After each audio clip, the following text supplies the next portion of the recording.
Hello বন্ধুরা, চলে এসেছি আজকে মেয়েকে নিয়ে একটু ছোট্ট করে মার্কেটিং করতে। সামনে দোল আসছে, তো ভাবছিলাম অল্প দামের দুটো কুর্তি কিনবো আমার আর আমার মেয়ের জন্য। কারণ আমাদের ফ্ল্যাটের কমপ্লেক্সে দোল খেলা হবে, তো সেখানে তো বেশি দামি জামা কাপড় কিছু পরে গেলে রং টং লেগে একেবারে নষ্ট হয়ে যাবে। তো সেই জন্য ভেবেছি যে একদম কম দামে, সস্তা দামে হালকা সাদার ওপরে যদি কিছু পাওয়া যায় তো কিনবো। কিন্তু ঘুরতে ঘুরতে দেখলাম এগুলো বেশ দামি, মানে একদমই সস্তা দামে নেই। দেখো, দেখতে দেখতে পছন্দ কিন্তু একটা ভালো হয়েই গেল। সাদার ওপর হালকা নীলচে কালার, বেশ ভালোই লাগছিল। তো ওটা না আমি নিয়ে ফেললাম। এটা কিন্তু ওই বসন্তের দোল খেলবো বলে সেই জন্য না, তো নিয়ে নিলাম এটা। আবার ঘুরতে ঘুরতে আরও একটা পছন্দ হয়ে গেল। এইটাই হয় এই মলগুলোতে এলে, একটা কিনতে এসে 3-4টে কেনা হয়ে যায়। তো এটাও বেশ পছন্দ হলো, মেয়ে বললো মা নিয়ে নাও।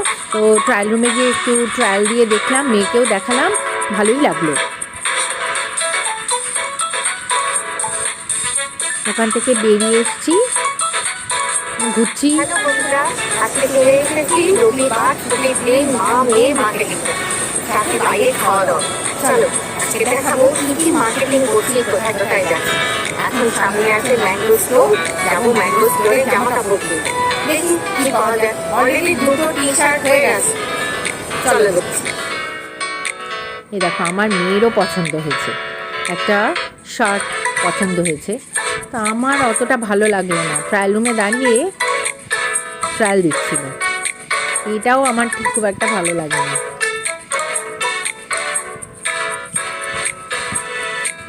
এইভাবেই মার্কেটিং পর্ব আমাদের চলবে।